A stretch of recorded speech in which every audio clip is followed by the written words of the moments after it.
Hi, this is Vaughn Mason, and that was a song I did called Bass Power, and I got signed to Atlantic Records. I got the group signed to Atlantic Records. That was part of Doug Lazy, and we did that song back in '94, something like that. But that got him signed to Atlantic Records. That's another song that I produced along with Doug Lazy. His real name is Gene Finley. Today, well, on this segment, I'm going to talk about standing waves. It's very important to understand that so that when you put your control room together or if you're on stage and you're having problems hearing, standing waves are your enemy. Here's how it works. If I did not have carpet on either side of me and on the back wall behind, well, in front of me now, but as I'm sitting at the board, what would happen is the sound would come out of the speaker and some sound would hit this wall and other sound would definitely hit that back wall. And then what happens is it starts to come back. It bounces off the wall and comes back towards you. So now you have sound moving like this, you have sound moving like that, and then at some point they collide. What'll happen is you'll start hearing like a hi-hat, like the treble. You'll start hearing, you'll hear the thing bouncing off the walls, but as you're sitting at the board, it'll sound like an instrument is louder than it really is. That's because it's staying in the room too long. You want it to go, when you're mixing, you in a recording studio, you want that sound to come by your ear one time and just go into the back wall and die so that you know exactly what you're hearing. Just come in, go past your ear and not bounce off the wall and stand, or this way, make a standing wave. You'll start to hear sounds that don't exist.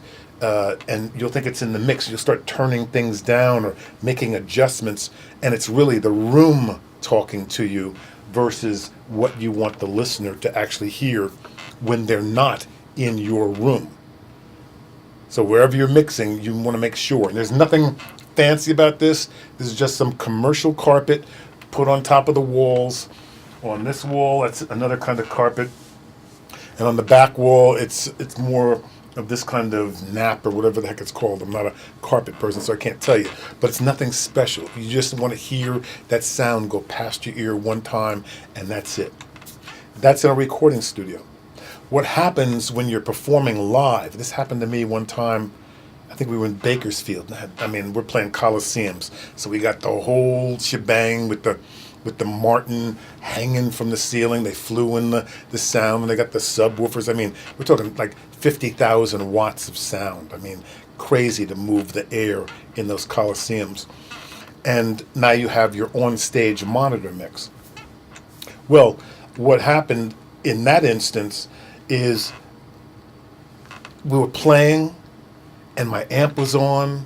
The sound we know is cranking on stage, and and we can't. We're behind the main speakers that are flown in, but because the monitors were not as loud, I was hearing more of off the wall in the back of the Coliseum coming back at me. So I know that the sound on stage was cranking, but it's like it sounded as quiet as I could talk to the guy standing next to me, and the instruments were cranking, but it's like it sounded as quiet as it is in here, and it's like I could turn over and look over and talk to the drummer behind me, or I could look over and look at the lead singer, and it's like we could talk to each other. And I mean, we're in a Coliseum, and this sound out there is cranking, but on stage it sounded just like this. It sounded naked, and what that was, I was hearing more of the sound coming out of the main speakers that I'm behind. It was hitting the wall and coming back at me, and whatever was on the monitors, it wasn't loud enough to stop that wave and override it so that I would hear more of what was going on stage. That's when you know the monitors have to go up. And when you want a monitor mix, forget all that matrix mixing and I want a different mix than the drummer and the singer wants this. Forget all that. I mean, you're asking for trouble. So I'll get into on-stage monitor mixing on the next segment. But right now, that's what happens. Those are the two instances when and how to correct them.